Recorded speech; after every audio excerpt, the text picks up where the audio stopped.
There we go. And welcome to the Historically High podcast. I am your Professor Adam alongside your Professor Chris. And we are back for another just stoned learning episode where Chris is going to go ahead and... I get to sit in the stands, baby. You're going to play the role of question asker. Also, is there any more beloved position at a sporting event than the organ player? Gotta be top tier. You're looking over everybody. You know that you have a certain amount of time that you can sit and watch the game before it's your turn. You also, the only time that I ever want to hear an organ is at a sporting event. True. Anton LaVey had some interesting organ music too, I think. Church of Satan. Oh, yeah, I definitely see. Well, if you think about like, even in like vampire movies, like that's always an organ, like, or they're always sitting there playing an organ in like horror movies. Not really pro circus organ. I don't have enough circus experience to make a determination on that. It just bummed me out. You got elephants doing crazy stuff. Getting transported around in fucking cattle trucks. Yeah, sounds fun. You got bearded ladies and other fun stuff like that. Speaking of handsome women, this was not a handsome man that we're going to talk about today. No, but despite his failings physically in the looks department, he was kind of a god among men, and he really was the first sports superstar, and it's the Babe Ruth. Maybe you can suss me out on this one a little bit, because I kind of thought this just in starting my research. Obviously, I've been a lifelong fan and researcher of the Babe, but everywhere else in the world that has had a very long history has sort of like, you would have monarchs, you would have kings, you would have rulers, you would have religious figures, like you would just have an assortment of figureheads, folk heroes, anything like that. And maybe this is just in my world and how I perceive it, because I'm sure that other people that aren't sports fans probably wouldn't. But these guys are like, sports stars are almost like our version of all of the people in other countries that are like folk heroes. I think sports stars, especially at the time when Babe Ruth was, at his peak, sports stars are almost a mythological thing. And as you get to there's a time in which you become older than the guys you're rooting for, and then you're just like, after the depression kicks in, then I think you look at it a little bit differently. But yeah, I think we do put athletes on pedestals as these, like you're saying, folk mythological type heroes, especially when you're a kid looking up to this.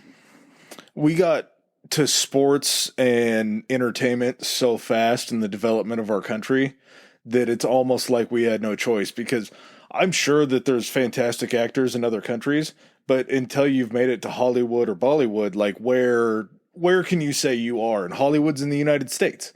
Correct, but are you saying just strictly American actors? Because I think most of the best actors that you can think of are, yeah. But at the same time, is there a John Wayne of probably of Europe? Theater? There's probably also a John Wayne of China or figures like that. Yeah, Chong Wang. Yeah. But we put these people on a pedestal, and like I say, maybe that's just because I'm a sports fan. I don't know if people that like to read books see Hemingway or anybody of that ilk. Well, I think ilk's a bad thing. Well, it's the things that the fields that you're interested in. You're looking for the cream of the crop in that. But you can also, even as a non-sports fan, you've probably heard of Babe Ruth. If you watch the movie The Sandlot, you've heard of Babe Ruth. If you like candy bars, you've heard, yeah, Ruth. But yeah, I mean, I think everybody kind of has but there's people that transcend their genre, I guess, or transcend their Stephen King. People that don't know about Stephen King. People that aren't into movies or aren't cinephiles know who George Lucas or Steven Spielberg are. And Babe Ruth, especially coming along at a time when, baseball was relatively new. It didn't have, this wasn't a time, was TV a thing, or did this kind of come along while he was playing? Because there is, there is recorded footage of him or recorded games where he's playing. Yeah, I'd imagine that the footage comes from just cameras that were at the stadium because nobody had TVs. So I don't think like local news and stuff like that. And even then, the funny part about it was this was at a time when there weren't live broadcasts of games, even over the radio. Which is even more insane that he was so well known because it was by just reputation out of an area and word of mouth out of an area.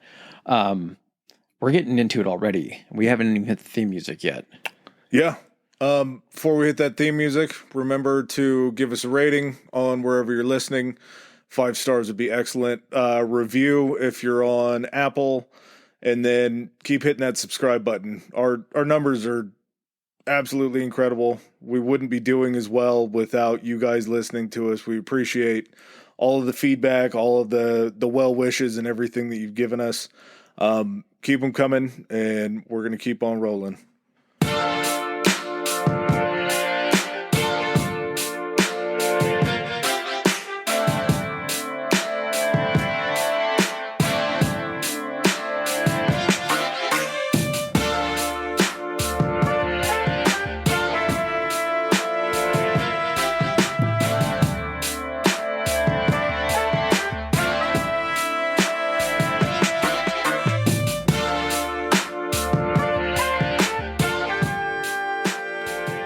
Well, every folk hero has to have an origin story.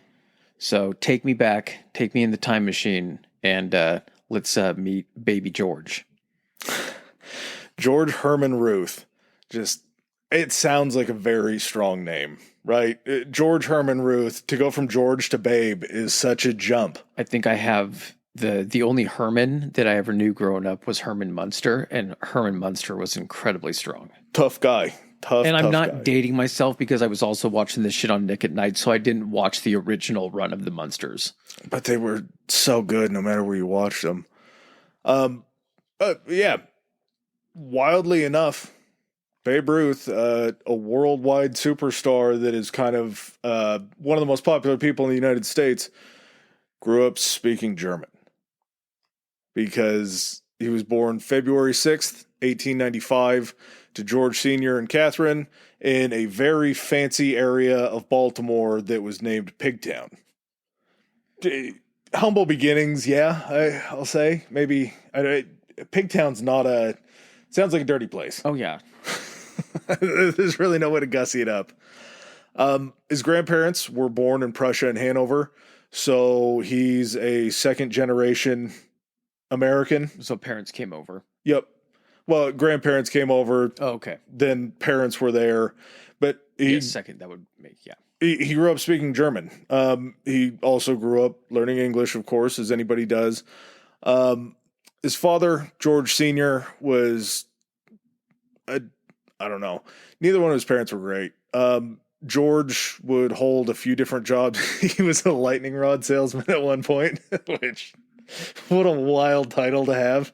Like, imagine writing lightning rod salesman on your W-2. For some reason in my head, and I know that this wasn't correct, but all I saw was someone being like, well, why are people walking around with lightning rods? It's to essentially install to draw lightning away from hitting you. Buildings were getting bigger. You'd need that. That wouldn't be the craziest thing in the world for a building to get struck by lightning, and if it's mostly wood and just had something metal on top, that's a fire immediately. Yeah. So maybe there was a use for it. He did end up just running a bar, and there was an apartment on top of that bar, and that is where the Ruth family lived.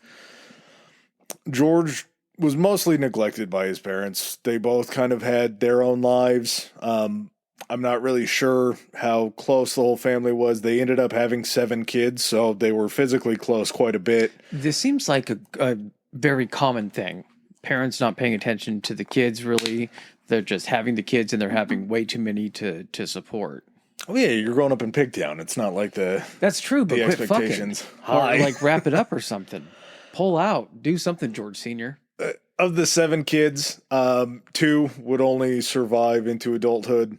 Only 2? Yeah, so there were 2 for 7, which in baseball, still not the worst batting average. Having children, pretty bad average. Yeah. It was him and Mammy. George Herman and Mammy. Mammy was his younger sister, and by the age of 7, it was Mammy Ruth. that's tough. Yeah. It's a good thing your brother made a ton of money. Yeah. By the age of 7, it was pretty clear that Ruth needed some supervision. He was running around in the streets. Self-admittedly, he even said, Slopping around in Pigtown. he said that he was a pretty rough kid. This blew me away. He would talk about how he would sneak drinks of his dad's whiskey and smoke cigarettes when he wasn't looking. He was 7. You have zero supervision. You're probably in a neighborhood in which the kids are just running around feral, which it's a product of the environment. Yeah, of course you're going to be sneaking your dad's cigs and whiskey. I don't know how. Do you think at 7 you could successfully light a cig? He had a toothache, or it was probably a lit cigarette. Dad probably turned around and all of a sudden he's like, I just set this thing in the ashtray. Potentially. George, Babe is walking out of the room just smoking. He's walking out of first grade. Walks out of first grade and is just stressed out. And he pulls out the pack and he's trying to fucking get the lighter lit. His teacher walks out. He's like, "What are you doing?" He's like, "Lighter's busted. You need one?" The guy's like, "Yeah." Just goes to hands her. He's like, "Tough day, right?" And just goes to hand her a smoke.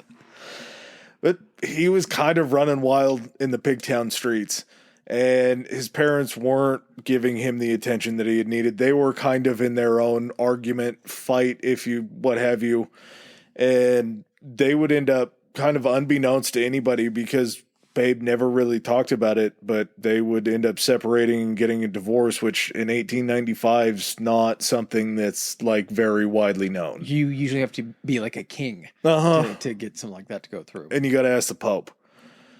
But he ends up getting shipped off to a place called St. Mary's Industrial School for Boys and Orphans. And this has always kind of blown me away because this is the first time in my life and all the times that I've learned about Babe Ruth that I found out he wasn't technically an orphan. This kind of sounds like the Industrial School for Boys and Orphans. Wasn't Milton Hershey? Didn't he do something like that? He had a better one than this. Okay. This was a largely Catholic religious school. It's St. Mary's, so it's a church-run orphanage for boys. Oh. Yeah, not... they called it the buffet. Feeding ground. Jesus Christ. So at this school, he's kind of dealing with a lot because he's going to spend the next 12 years of his life here. So he's going to be there till he's at least 19. His father's paying for this. And during the entire 12 years, his dad never, ever comes to see him. His mom never comes to see him. Is this like a boys' school where you get to, is this a Hogwarts situation where you stay for the school year and then you get to go home for the summer and maybe a winter break? No. So this is full on like for boys, but it's actually an orphanage. Pretty, in a way, because they're not. But you're paying tuition. Orphanage tuition. They're not going to find an adoptive family for you. You're in their family now. Of course you're going to grow up fucked up. You had a family, you had parents, they split up. I don't know at what point and how old he was when all of the other siblings died, but even more so if that happened before he's sent there, then he's just got Mammy. Mammy's not getting sent to a school for boys, so he's separated from her, and then he has to be there without any sign from his family for the next 12 years. This is how you get a dictator. This could be the beginning of me and you talking about like scumbags of history. Yeah, and I'll full-throated this whole entire thing. You're going to be like, yeah, Adam loves Babe Ruth. Babe Ruth was a dirtbag. Babe Ruth was a definite scumbag. The thing is we don't do these episodes to idolize these people because that's not really interesting as a whole. But when you get to kind of find out what the juxtaposition and like how they came up and what they were like in actual life outside of what they were known for, that's when it's fucking fun. For the most part, I think that's what people enjoy about this is you could just listen to a Babe Ruth episode and they would talk about his career and his stats and all that kind of shit. But like, we like to find out how these people tick and then how they either overcame something or how they descended into something else. Well, and it just shattered so many of my preconceived notions about him. Because like I say, every time that I had ever heard about where Babe Ruth grew up, he was an orphan. And he wasn't. He did eventually become an orphan, but it took a lot longer. His mother ended up dying when he was 17 years old. He was permitted to leave St. Mary's for the funeral, but that was nice. it. On and off, he would have certain times where he would try to meet up with his family. He would be sent down to like a supervised home where he could have visits with them, but they never showed up. They never came. And so he's just in this school with a bunch of boys that are being run kind of 24/7 in this military style Catholic school for boys.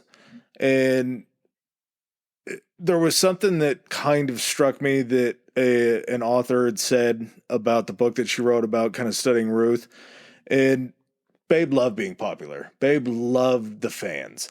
Babe would spend his time walking down the street, just talking to kids. If kids were running up, Babe Ruth signed so many autographs, and he's still one of like the most prestigious autographs that you can find. His stuff still goes for big money. You don't get attention growing up as a kid. So you're going to latch onto that attention when you're older, and you're just going to bask in it because you didn't get that fulfillment. Also, you probably are missing your siblings, and you kind of had your childhood in a way probably stripped away from you a little bit.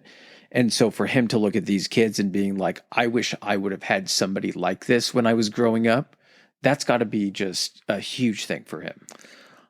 I think I agree with the author when she said this because it hadn't really struck me. I had that same kind of train of thought too. But when she broke it down, she talked about how he was in this school where it was head to toe kids all the time and he had never really had a family structure. So the first time he gets a family structure is in just this school with all these other boys. And he understands that attention is sort of the form of currency that you're getting. And so you had to be loud. You had to talk shit. You had to stand out in one way or another. Yeah, but at the same time, that was how you gained acceptance. Yes. And so him transitioning into adulthood and becoming a baseball superstar, he was always going to sign those autographs. He was always going to talk to kids. He was always going to be on the street. He was always going to be jawing back and forth with fans in the crowd because that was just so how you could he almost grew say up. like the boys' school was like the minor leagues for him preparing for that adulation. Yeah. Or how to get it. I would say it's his first family. And then baseball kind of becomes his second family. And that's where stuff really gets sad towards the end. But the St. Mary's Boys' School is where he found baseball. I'm sure they would play stickball and that kind of thing out in the street. But there was this guy there named Brother Matthias that he mentioned multiple times in interviews. He would take the kids out for exercise and to play in the yard, I'm sure to burn off energy because I can't imagine a school full of boys. And he would hit them fly balls. He would take a fungo bat out there, which is just a bat that's basically corked so you don't have to swing as hard to launch a ball as far. And he would have them just shag fly balls. It wasn't that a thing where people were playing. Sometimes don't people get caught playing with fungo bats in the MLB? Every once in a while. Somebody catch a cork bat. But Ruth was kind of special because just as it is now, left-handed wasn't really the norm. Like, I'm sure we have more lefties now, even though it's kind of like a weird ginger type deviation, I think. Not propagated, it's not the right word. It's almost cultivated in that if you see a talented left-hander in a sport, especially baseball, football, not so much. It just essentially changes like your protection schemes because he's rolling out to this side, has a different blind side. But in baseball, that completely gives you an advantage because a right-handed batter going against a right-handed pitcher, that's how they're able to hide the ball, right? It's so you can tell, like, as a curveball is coming in, what the trajectory is going to be coming across the body. That any off-speed pitch isn't going to tail back in unless it's a sinker towards you. Everything's going to go out towards the barrel of your bat. And most people aren't probably used to pitching to a left-handed batter. It's going to throw them off a little bit. Oh, absolutely. But they didn't have a left-handed glove at the St. Mary's Boys' School for George. So he would wear a right-handed glove on his left hand, which the thumb, the pinky, everything's messed up. Anyone The that's webbing ever in worn it. a baseball glove, I know that they used to be essentially a little bit more uniform. It used to be just basically an actual glove, a big leather glove that went over your hand, and then they'd web the fingers. But yeah, I could still see how that would feel insanely awkward. Yeah, and so it was just completely different for a lefty to be playing out there with him.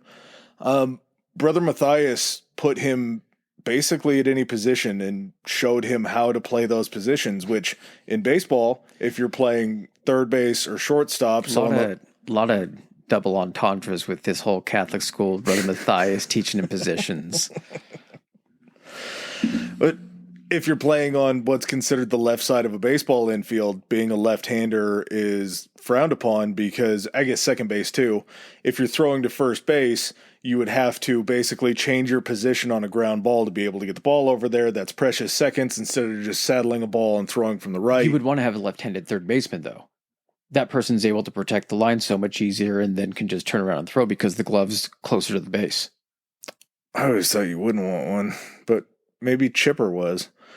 But regardless, things like playing catcher become infinitely harder because you're catching the ball with your right hand and you're throwing the ball back with your left hand, and the batter is always standing in that batter's box where your left hand is because he's right-handed. But Ruth played all of these positions very, very well, and they were having like a scrimmage one day, and the pitcher that was on the mound while Ruth was, I believe, out in left field was out there throwing the ball just very poorly, like enough that Ruth was chirping him, and instead of cheering on a teammate, he's making fun of him. Do you know how long baseball, from a professional standpoint, had been around at this point? A while. I want to say baseball was like 1860s, 1870s is kind of when it first formed. It didn't become America's sport, though, until right around this time. Okay. But he was chirping him from the outfield. He was saying, throw strikes. And Brother Matthias is like, well, if it's so easy, why don't you come in and do it? And he's like, all right, I'll come in and see what I can do. And he said that when he walked on that mound, he felt like him and the pitcher's mound kind of became best friends. Like that was where he was supposed to be on the field, which, again, Babe Ruth is one of his nicknames is the Sultan of SWAT. We know him for hitting home runs. Okay, I'm going to show my lack of knowledge here. His position was a pitcher? Yep. That's what he started with. I thought he was a first baseman. He began his career pitching. Okay, so the comparison nowadays, which is why it's so impressive, would be Shohei Ohtani. Yep. Someone that has that much hitting power, but is also a good pitcher. And this is back prior to a designated hitter, so a pitcher is going to hit every time he plays, but he's only going to play once every 4 or 5 days. Just for people that maybe, listen to the podcast, aren't really familiar with sports, in baseball, your pitcher is going to be traditionally, in almost all cases, your worst batter because all they're concerned about is their pitching mechanics, and they're not going to, and they have to pitch so much, it puts a lot of wear and tear. That's why you always hear pitchers having to have surgery. They're not going to do any additional work by really doing batting practice. And so in one league of baseball, the National League, you can have what's called a designated hitter. Is that correct? Or does the pitcher have to? Everybody's DH now. It's universal. Oh, everybody's DH. Yep. It used to be just based just on the American NL League. was... So you can essentially take your pitcher out of the hitting rotation in the AL and plug in a designated hitter. It could be a guy just on your team that hits the ball. A lot of guys that are maybe kind of toward the tail end of their careers can't really play the positions on the diamond, can't really run the bases a lot or do anything like that, will step in for those power spots as the designated hitter because their hitting is still, on par. And we'll kind of talk about where baseball was when I'm getting ahead of myself. No, you're good. When Ruth first breaks into the game, but he was a crack pitcher from the start. Brother Matthias worked very hard with him on just kind of learning how to be a pitcher and how to throw a ball. You have certain things. You have certain you see things. What you did there? Yeah, I did. Yeah, okay. Where pitching was still just kind of a mainly you just throw the ball as hard as you can at the plate. There was the beginnings of things like the curveball. The slider, I think, came on a little bit later. Knuckleball was a thing. They even had something called a spitball that would end up getting banned, and we'll talk about that a little bit later. But it was kind of, you threw the ball hard first, and then all of the technique of trying to throw a curveball or a changeup or anything like that comes secondary. You had to build the skill set of being able to hit your target with speed, and then you could start building in the pomp and circumstance. Exactly. And as he would grow up through the boys' school, they would play these exhibition games, and George kind of got a little bit of a reputation for being a very good baseball player in the Baltimore area. So much so that there was a guy named Jack Dunn who owned the Baltimore Orioles. They were considered like a minor league, kind of an industrial team. There were multiple. Baseball was so odd back then because there were so many cities that had multiple teams that would play in different leagues that would play exhibitions against each other. So like a combination of what we talked about during the formation of the NFL, but then also kind of like old school wrestling where you had territories. Yeah. A combination of that. Very much so. That's the perfect way to describe that. Excuse me, but Jack Dunn took a liking to Babe. He watched him pitch. He thought that he had something there. And at 19 years old, Jack Dunn signed the Babe to his first major league contract at 19 years old. When does he get the nickname? It's coming very Okay, it soon. wasn't something taken when he was a kid or anything like that. No, it's pretty His parents funny. didn't talk to him enough to actually give him a nickname. His monthly season salary, so while they were playing during the season, he would be paid $100 a month to play on this minor league That's team. got to be a lot. That's more than he's ever imagined that he was going to make. Sure. But at the same time, at that time, still we're in the 20s at this point? He was born in 1895. He's 19 years old, so 1915. That's a lot. Yeah, 1914. That's a lot back then. And even so, if you don't really have the idea of what money is or what the need for money is while you're growing up through the boys' school, that money has really you don't know what you have really. All you hear is, I'm going to be able to make a living playing this game. Well, since Jack Dunn liked him so much, that's kind of where the idea of being Babe comes into play. Is they would make fun of him as Jack Dunn's Babe because he was this young kid that Dunn had just signed. But at the same time, when they would go on road trips, he wouldn't know how to act on a train because his first trip out of Baltimore proper was at 19 years old to go to spring training. He'd never stayed in a hotel before. He had never been on the street talking to girls because he went to a school for boys. So they called him Babe because it was just like bringing a newborn out into the world. Just deer in headlights. Yeah, he's doing weird stuff constantly. And why do you eat like that? He's like, well, I ate in a boys' school. I had to protect my plate all the time. Like, you're safe here. Mm-hmm. Nobody's going to try to steal your food. You paid for that. That means you're entitled to that. And he's 19 years old.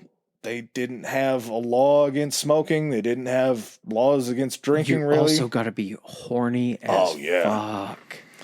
And so he kind of falls into this rhythm to where he's learning about the world and he's kind of starting to get a taste for some of this stuff. This is Rumspringa. Little bit. He ends up playing his first spring training game in North Carolina. It was his first trip out of Baltimore by train or just ever. His first pro game was an inter-squad game where he played shortstop. He would end up coming in and pitching for 2 innings too. Second game, he hits a home run in his second at bat. So he's already doing something that isn't really well known because this is during a time that baseball was known as the dead ball era. And it's because essentially the strategy back then was to get somebody on the base, whether it's a bunt, a shallow hit, anything like that. And then you would try to move them around the bases to score a run. It was like a strategic finesse type game. Exactly. It's small ball basically is what they're trying to play because guys just couldn't hit home runs back then. The equipment was so much different. Just the style of play wasn't something that lent itself to a home run. So there were guys that were hitting home runs, but Babe kind of made the home run popular because this dude would just hit a ball further than anybody had ever seen. His first game as a pitcher was the second game that they were playing back-to-back exhibitions against the Philadelphia Phillies. So it's a minor league team that's playing exhibition games against a major league team. And he rolls in and throws 3 scoreless innings. He's a lefty pitcher that these guys, left-handers weren't that rare in the major leagues. Mm-hmm. There were good left-handed pitchers, but this 19-year-old kid just comes in and throws 3 scoreless innings against a major league team. He's less than a year out of the boys' school, and he's smoking major leaguers. It's absolutely incredible. That season, the Royals would be outshined by another local group or a local team that was in the Federal League called the Baltimore Terrapins. So was he on this guy that was the Orioles? So Yep. Jack Dunn, is he then playing for like another team that Jack runs? Or like, how did he end up getting onto the Royals? Or did you say Orioles? Orioles. I thought you said Royals for a second. No. Sorry. There's a baseball team called the Kansas City Royals and the Orioles, so I didn't know. But this was back when Baltimore was only a minor league team. Yeah. So they didn't have a major league team there in what would become Major League Baseball. But this team, this Baltimore Terrapins that were in the Federal League, were stealing all the headlines. They were the ones that were out there on the morning newspaper. Did you know that they delivered afternoon newspapers just to tell people like what had gone on that morning of the day, like trying to get ahead of just the next day's news?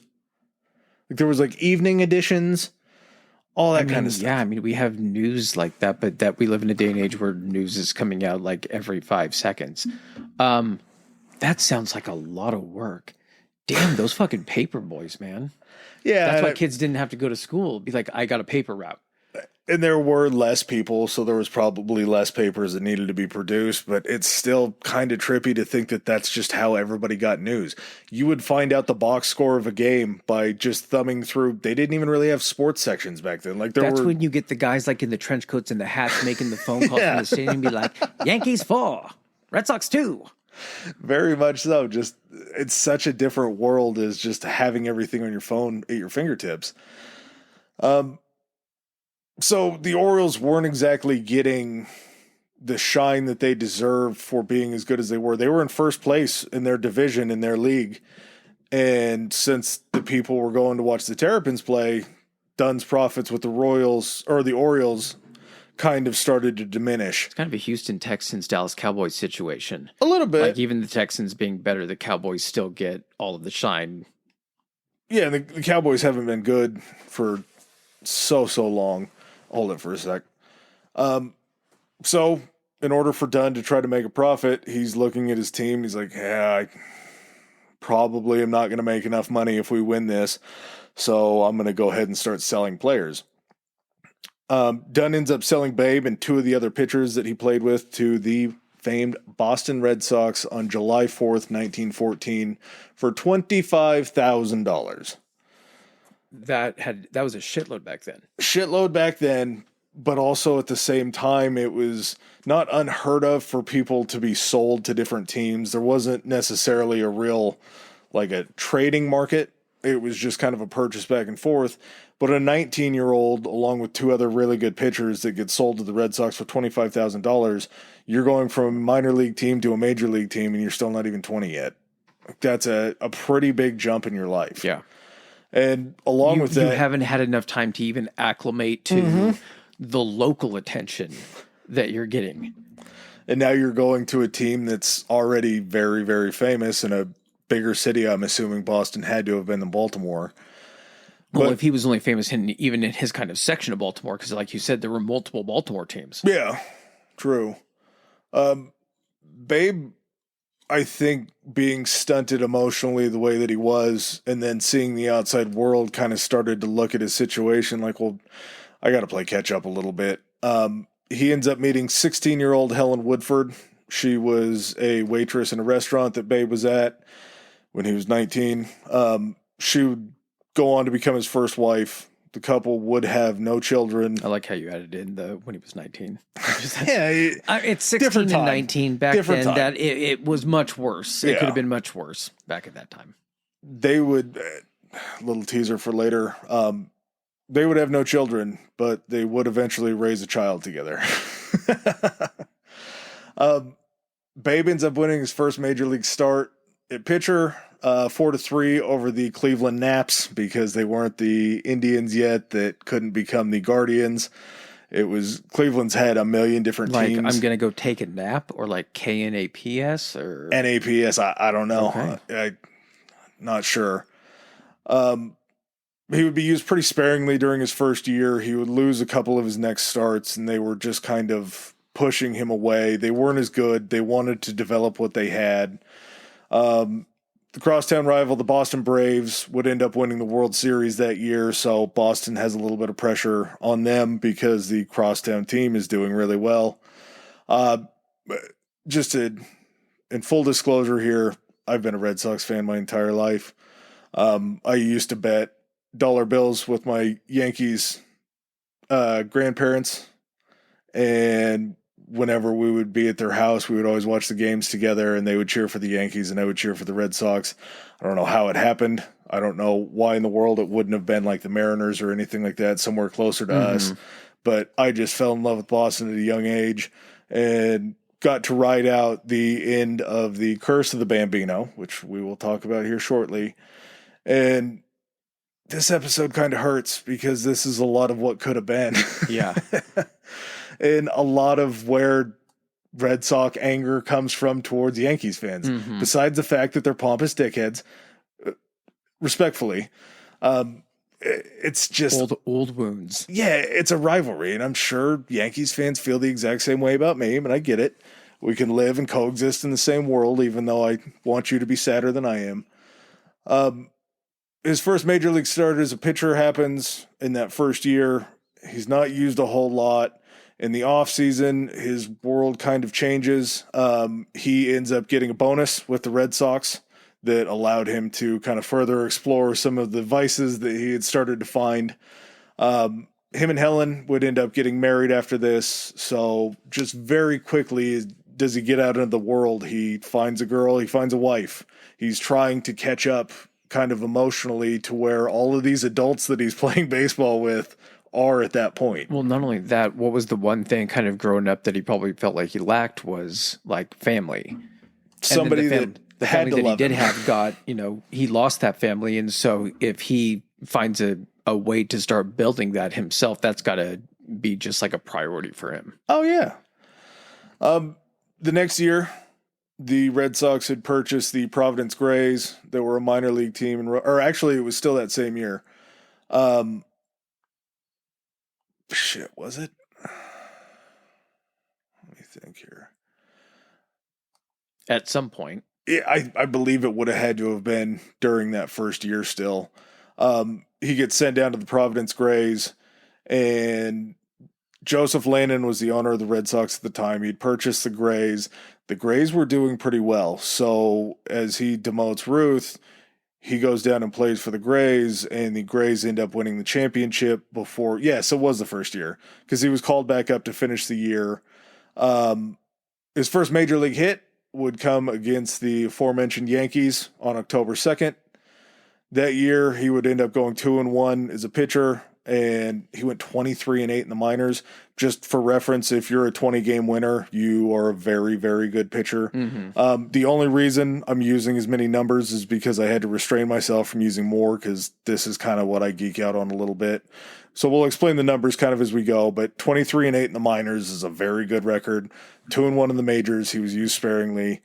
1915, Babe would report to spring training in Arkansas with other left-handed pitchers on the team that were also very good. Yeah, as soon as one team sees that, or even the same team that you're on sees the advantage of having a left-handed pitcher, they're going to go and be like, find us more left-handed pitchers. The same thing that the rest of the league is going to be doing. Well, left-handed pitchers have always been a commodity. So if you're a left-hander from birth and you show some acumen in pitching, you're going to be steered towards that because you're an oddity. You're something that people don't see every day.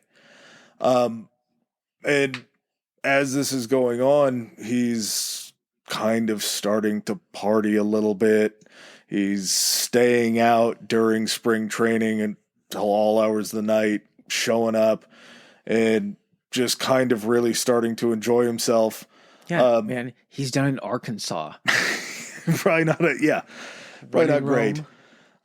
His first home run in the majors would come against the Yankees again at a place called the Polo Grounds in New York.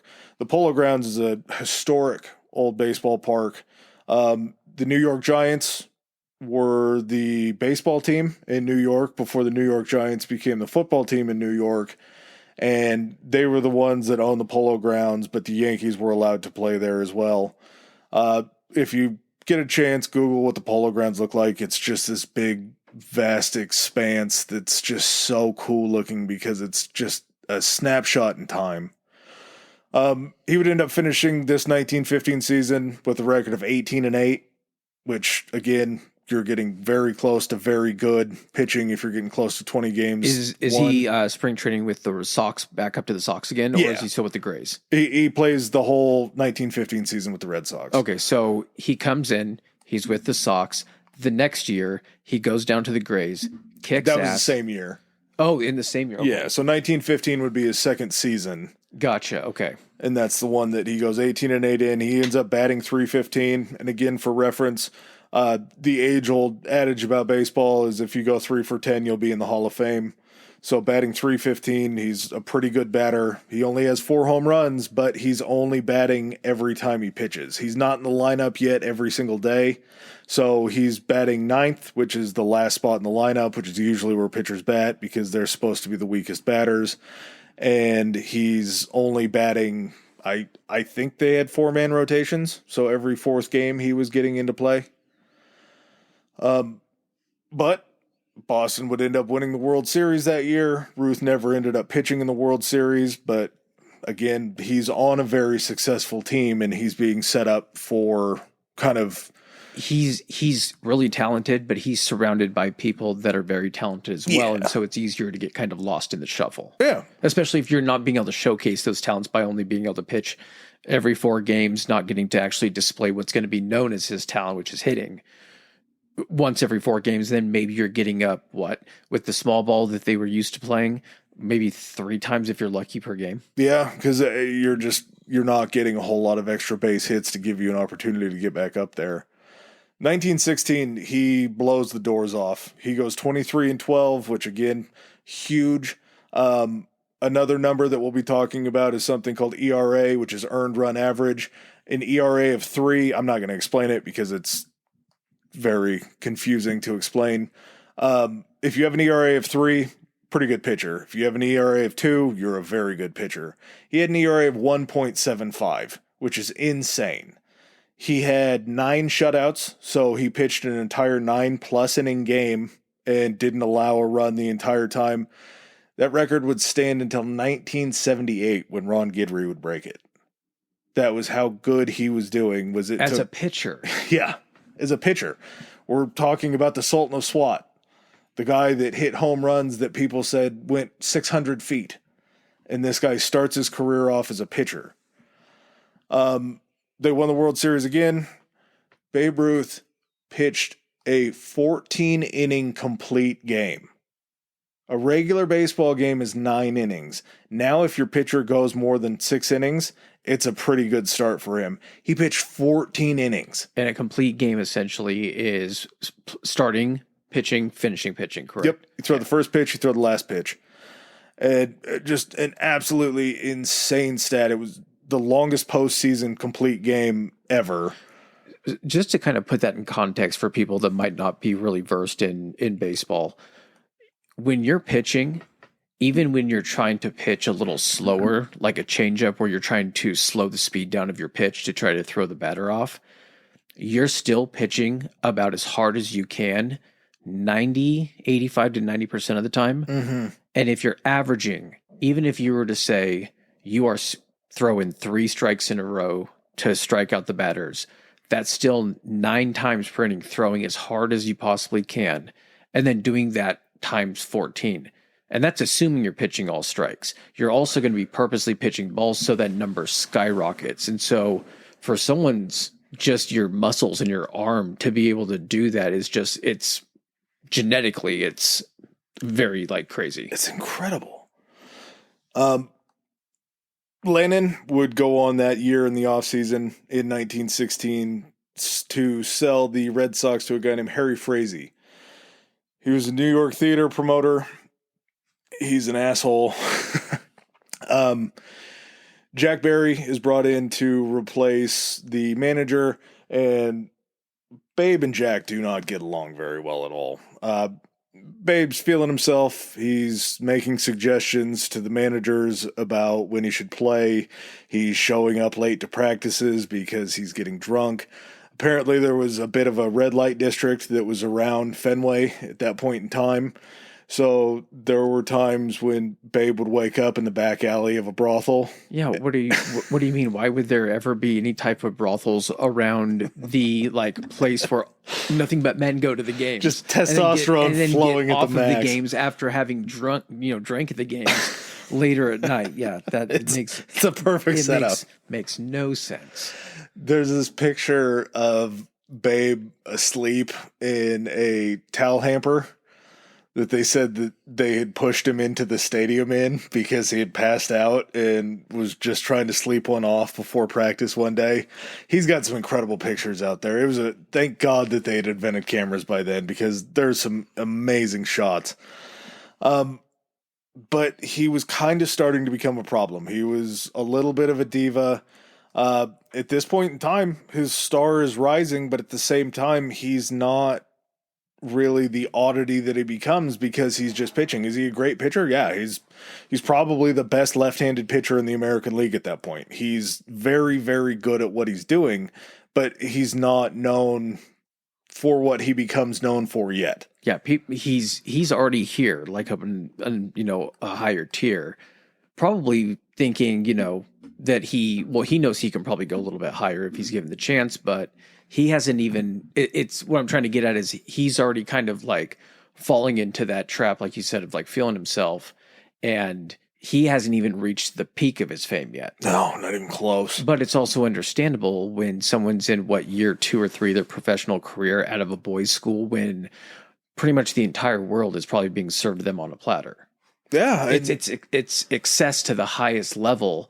Like anyone that would be put in that situation would just be overloaded with wanting to try all the shit that they possibly could. Imagine being asked for your autograph for the first time. Yeah. Like, you would be on cloud 9. You would want to sign everything that you possibly could because you're getting, that kind of notoriety that people want your signature. 1917, pitches very well again, wins 24 games, 2.01 ERA, so right hovering around great. Babe kind of starts to run into trouble on the field. There was an umpire named Brick Owens that during his start, the first 4 pitches that Babe threw, Brick called balls on all 4 pitches. And instead of rushing the mound like a batter does when they get hit by a pitcher, Babe rushed the plate and attacked the umpire. And like after the first 4 pitches of the game. Yeah, he made it 4 pitches into the game. In a Major League Baseball professional game. Ends up punching Brick Owens in the face. He serves a 10-day suspension and was fined $100. Welcome to boys' school, bitch. Yep. That year, still not batting very much because he is a pitcher, so he's not batting every day. He ends up batting .325, which again, very good. He only had 2 home runs that year. 1917, we're kind of starting to get into the time of World War I. Entry into World War I at the start of the season in 1917 had led to conscription by September of 1917. With a shorter roster, because these guys are getting conscripted into the army to go fight, you start to have holes that you have to fill because you can bring other guys up, but they're not going to be as good. There's just a player shortage because there's people going to war. So Babe starts getting in his manager's ear. He's like, well, I know how to play all these positions, and I really like hitting, so maybe let me pitch a game, and then I'll go play left field, I'll go play right field, anything like that. Anything that you need me to do out there in the field. You don't have to worry about losing someone in the rotation with the pitcher having to sit out. You can just plug me in wherever you need to pull somebody else. Yeah, and I can start hitting every day. Yeah. You've heard the term out in left field, right? Like out of left field? Out in, like, somebody's out there picking daisies, they're out in left field, they're kind of doing their own thing. Shouldn't that be out in right field? Well, the reason that it's out in left field is because Babe played in right field in Boston. So all of the fans wanting to meet Babe would come get tickets to right field. And the reason that the term out in left field becomes a thing is because if you didn't realize that the right field tickets were hot and you wanted to see Babe Ruth, All those tickets were sold out, so you had to buy a ticket out in left field. Okay. As soon as Ruth gets plugged into the lineup, he kind of goes nuts. He hits a home run in 4 consecutive games. So 4 straight days he's hitting home runs in a time when, again, home runs just aren't happening. And again, that's in a situation where even playing a full game, he's maybe batting 3 or 4 times a game. So 25% of the time he's hitting home runs. That, think of it in the terms of like a home run derby. He's not just having pitches lobbed at him to hit these. Guys are trying to actively get the ball past him and throw him pitches he really can't hit that well. So it's a very impressive feat. Yeah, and for the first time he gets moved out of that 9th spot in the order that would be reserved for a pitcher. I believe he starts batting in the 3rd spot. 1918 season was shortened by the war because we just had other priorities to go on. Ruth ends up hitting 300 that year, so very good. 11 home runs, that increases. He still goes 13-7 and has a 2.22 ERA, so he's still pitching really well, but now he's getting to play in the field. They won the World Series against the Cubs that year. Ooh. I am a Cubs fan. He would win game 1 in a 1-0 shutout, so nobody really had to do a whole lot else. He was just out there throwing smoke and nobody could touch him. Prior to game 4, that same series, Babe Ruth goes ahead and injures his hand in a bar fight. Of course he does. He still goes out and pitches in game 4. He ends up allowing 7 hits. He ends up walking 6 guys. He was pulled and then put into left field so they could still keep his bat in the lineup. And he would record his 3rd and final win that day because the pitcher that came in didn't allow any more runs. That was his last win in the World Series as a pitcher. That was their 3rd World Series in 4 years, so the Red Sox are hot. Great time to be alive. He sets a record for 29 2/3 consecutive scoreless innings in the World Series. Just absolutely incredible that you could pitch 29 games, 9 innings, so you're 3+ games not allowing a run. It's almost unheard of. It took until 1961 for Whitey Ford to break that record. So we're talking about a time in 1918. It takes till 1961 to beat it. And since it's shortened, and since we have the draft being instituted, everybody's up for going to the war. Unless you had a job here in the United States that was something supporting the war. So he ends up getting a job for a Pennsylvania steel mill, largely because they like to play. He got put on the payroll and the employment records of a Pennsylvania steel mill. Oh, no, he earned it, though, because they had a factory baseball team. So he would get to travel around and play against steelworkers in a baseball league. I don't know how much. That fucking Babe Ruth? Yeah, dude, I don't know how much steel he made during his tenure working for this steel mill, but it was something that was able to keep him home. 1919, he was used less and less as a pitcher. He still went 9-5 in 17 games. The Red Sox were bad, but Ruth ends up setting the home run record in his 4th season with 29 home runs. That same year, he was given a 3-year, $27,000 contract. I wanted to say million because that's what you're used to now. That's even low now. If you had 3-year, $27 million would even be low for a superstar now. Yeah, so he's getting paid $9,000 a year to play baseball. And then we run into the saddest part of this whole entire thing because that asshole Frazee needed money. So he starts looking for suitors for Babe Ruth, and the Yankees come a-knocking. Do you want to wait to get into the sad, depressing part of it when we get back from bathroom break? Sure. Oh my God, Adam. What is that up in the sky? It's a bird. It's a plane. It's socials! Oh my God. It's faster than Instagram. That's historically high pod on Instagram. More powerful than X?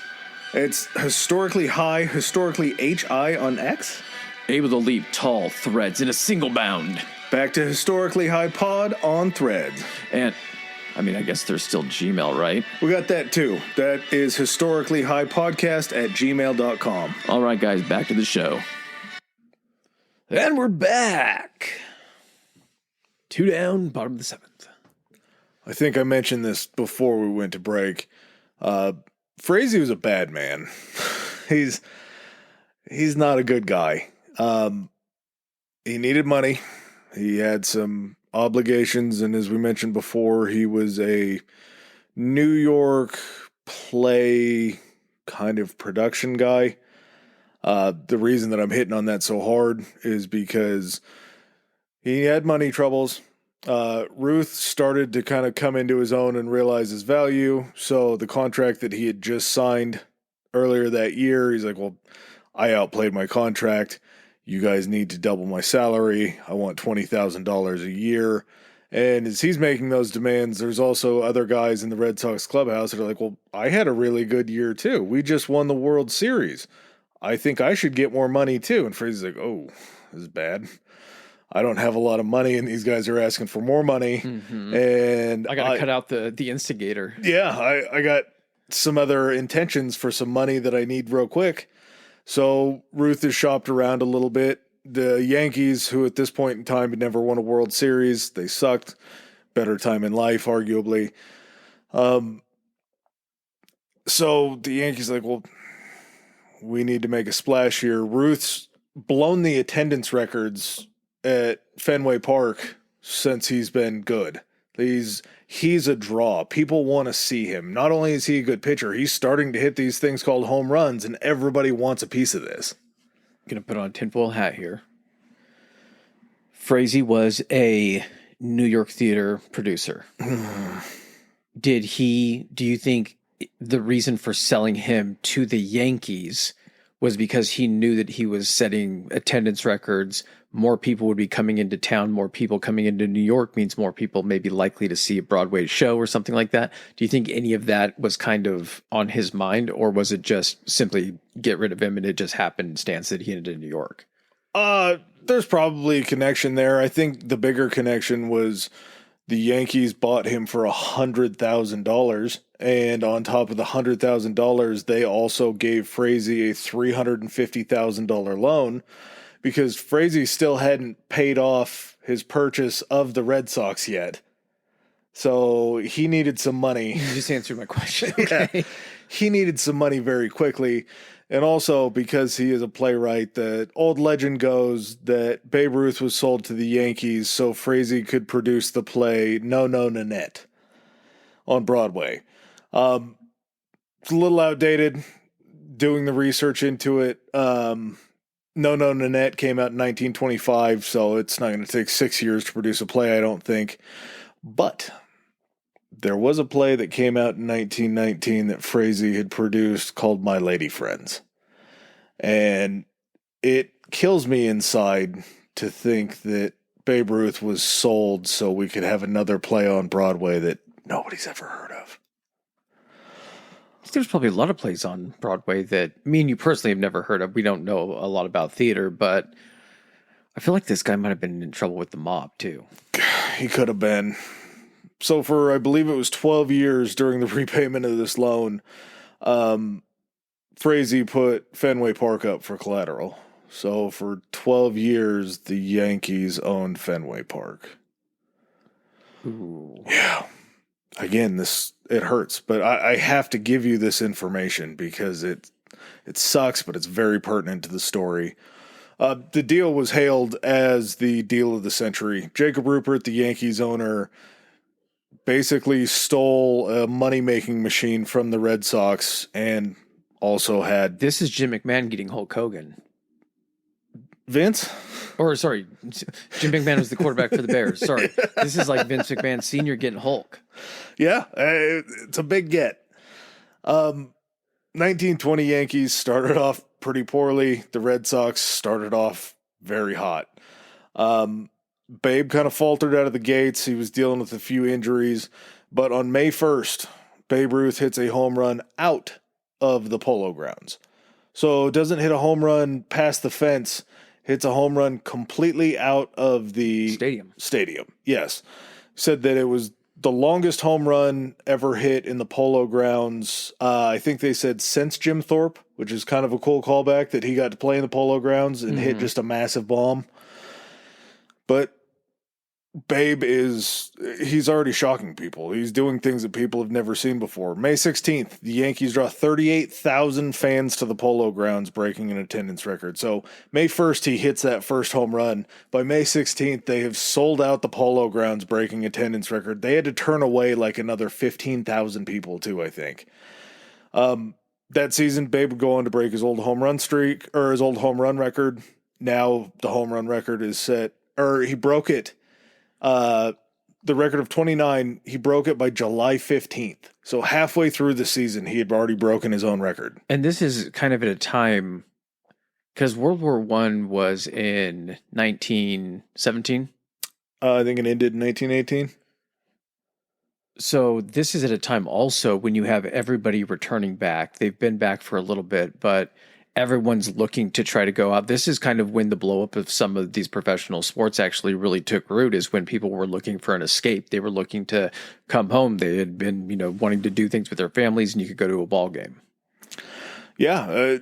This is the beginning of the Roaring 20s, a time that was hailed as the golden age of sports back then because it was the hot ticket. 1914 to 1918. We should know that, but there's so much information we come across. Yeah.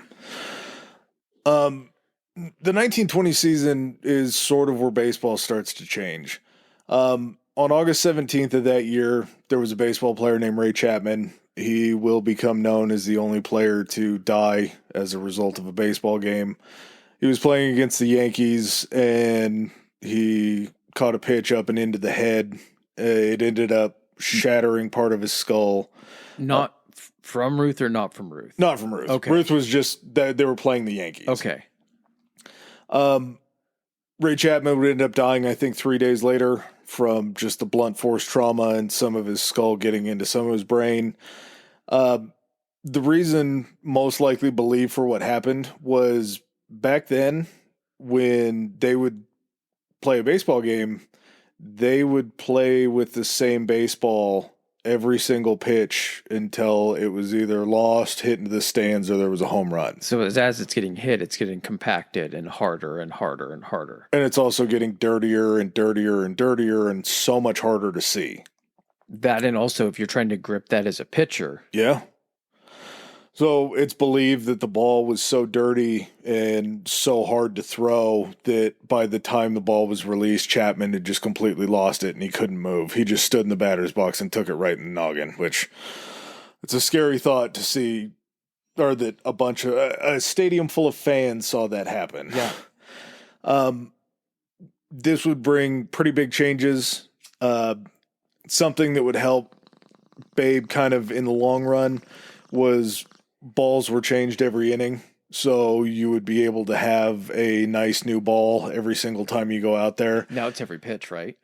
Every time they basically dirt or something or is hit. Right? If there's a question of the ball, they'll throw it off to the side. They'll investigate it. If it's got a tear or anything like that in it, or if it's got a bad scuff, they'll pull it. If not, they'll feed it back into rotation. But I want to say I heard it was a stat. It was like each baseball game uses like 26 balls or something like that nowadays. But if you're getting a new ball in there all the time, it's not going to be beat to hell against a bat. So there's going to be much more spring coming off your bat. Another thing that kind of comes about in 1920 is the Black Sox scandal, which the Black Sox scandal was when the 1920 Chicago White Sox took payment to throw the World Series. Shoeless Joe Jackson is kind of the main name that gets thrown out with that. A Black Sox episode would be absolutely fascinating. I can't wait to do that. I don't want to ruin that for you, but how did they get the entire team, or was it just key people like the pitcher? I believe it was 8 players that had taken bribes. Okay. But as soon as that news breaks, baseball gets a pretty big black eye. and it's starting to It's the hurt. World Series. It's not just point shaving from regular season games. Yeah, it's big business. The mob is the one that sets this whole thing up, and how can you ever go to care about a baseball game again when you're just immediately going to assume that it's rigged if something happens?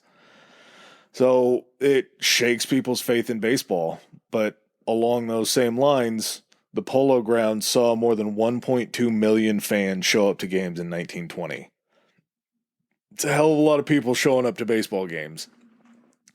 Bruce off the field life was starting to get a little bit out of control. A little bit more out of control. Yeah, I believe that this was the year that he spent the off season down in Cuba, and I think he went full Hemingway. Hemingway went down there for a different reason. The Babe said that he one time lost $35,000 in a horse race in Cuba. I'm pretty sure Hemingway probably went to some horse races. He liked going to bullfights. Yeah. At the same time, I mean, $35,000 at a time like that when he's making... Oh, that's what I forgot to mention. Part of the contingency for the loan to Frazee for paying off his debts was that Ruth would sign a new contract extension with the Yankees. The Yankees paid him the $20,000. Okay. So he's making $20,000 a year. Blew more than 2 years. Well, and the reason that he can pull that off is because he starts doing these things in the off season, like going on barnstorming tours, going and playing exhibition games. He was out there in the off season kind of on a traveling circuit to where he was going out and playing like local teams with Babe's All-Stars. So it was kind of their version because there wasn't the opportunity for like advertising or sponsorships. So it was his version of using that and actually getting like an income outside of baseball, outside professional baseball, I guess you would say. Yeah. And along those same lines, not only doing that, he also kind of gets, I would have to say it would be the first agent ever in sports where you have this guy that's your promotional leader. His name was Christy Walsh. And he was getting these brand advertising deals with all of these different companies. His face is going on whatever the equivalent of Wheaties was back then. It might have honestly been Wheaties. But he was also doing like cigar companies and shit like that. Yeah. Anything that he liked that he could get for free, Christy was probably like, yeah, dude, let's do that. Well, it's like he's on the cereal and then you go to turn the page and it's another Babe Ruth advertisement. And it's like for Marlboro. Like, I want cereal and smokes now. And that's what kind of blows me away is to think of now, you would never see a professional athlete doing an advertisement for cigarettes. Because you make so much from the ones you do have and everything. And you probably have also, because of stuff like this, being like, hey, by the way, you can't do just advertisements for everything because it makes ours pointless. Well, you're marketing to kids. Yeah. You can't. Kids can smoke. I was smoking when I was 7. You can't have a childhood hero out there hawking cigarettes nowadays. It's just not how it works. But he ends up getting to the point to where he's making more money outside of baseball than he is actually playing baseball because of all these advertising. Okay, that is probably unheard of. Yeah. That was probably the first instance, and I'm not saying 100% for sure. I don't know of another instance when someone would have been this big to be able to earn as much as he was making, which was a lot for that time. Oh, yeah. And then be making more of it off the field. Or, yeah. He's more than doubling his income just in off-season exploits while he's on the road getting drunk every night. If it would have been something back then, he would have had a logo. And it would have been like his batting stance or something like that. Like how Michael Jordan has the jump man. I didn't even think Tiger about Woods that. has the TW and LeBron has the king, the crown, or whatever it is. But yeah, had he had a logo, he would have been the guy to have that. He would have had his own Griffey swingman. I never thought about that. And it would definitely be him pointing the bat because we'll get to it later. Even though he was doing these off-season exploits and playing all these exhibition games, there was a point in time he said when he was playing for St. Mary's School before he was ever a pro, he said he was playing 200 games a year. 200 exhibition games back then.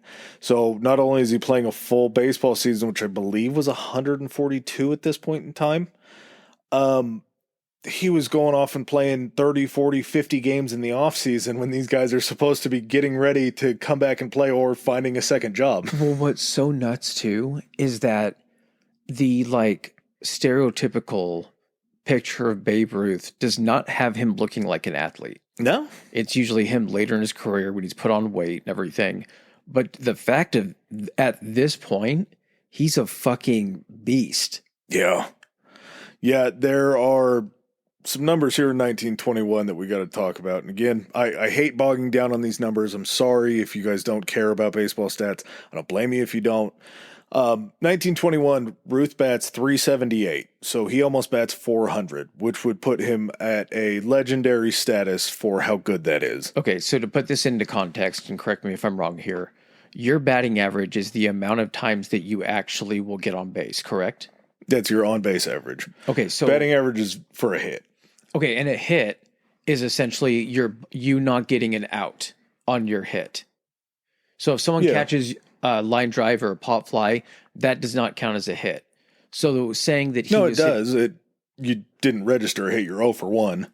Correct. So that goes against your batting average. Yeah. So what I'm saying is what I'm trying to get at is that doesn't mean he was only hitting 4 pitches out of 10. He was hitting 4 pitches out of 10 pitches. What it means is he was still possibly getting hits, and getting a hit in Major League Baseball, because the ball is coming in so fast, a lot of it is just trying to get the timing down to give yourself the best chance of getting a hit. Those guys in the outfield can cover a lot of ground. The guys on the infield are the best at what they do. They're like fucking vacuums. And so to get 4 actual hits, that means that you were able to put the ball into play without getting it out. Am I correct in that?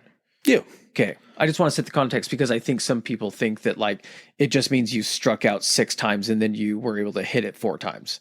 It means you could have gotten technically 9 hits out of that 10. It just happened to be 5 of them got outs and 1 of them was a strikeout or something. Yeah. So along with 378, 59 home runs. The previous year, his first year in New York, he hit 54 home runs. Just an incredible amount of home runs. Even by today's standards, it's an incredible season. And that sets the Major League Baseball record, correct? Yep. Okay. Yeah, so 54, reset it. 59 ends up resetting it again in back-to-back years. He had 177 runs scored, so he crossed the plate himself 177 times. He had 119 extra base hits. So not only are these base hits, he's getting to second, third, home runs, anything like that. Not just a single to get on base, which is the norm of the day and how they play.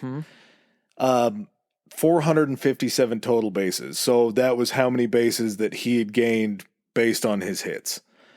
All of these records still stand today.